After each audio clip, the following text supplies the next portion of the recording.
وللإنسان في حياته 3 أزمنة,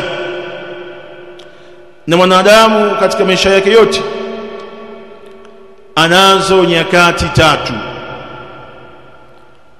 Ana wakati ambao qad madha, ana muda ambao umeshapita, ima ulipita kwa mazuri,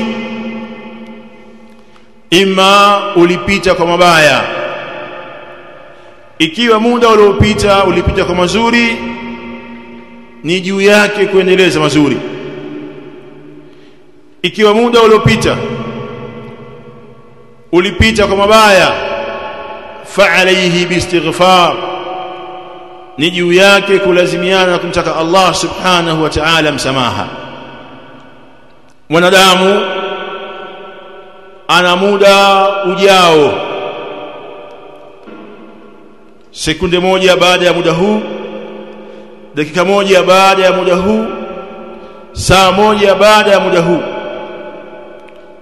Hajui ataishi baada ya sekunde moja, ataishi baada ya saa moja, hajui. Na wanadamu ana muda ambao anao sasa hivi, na ndio anao miliki.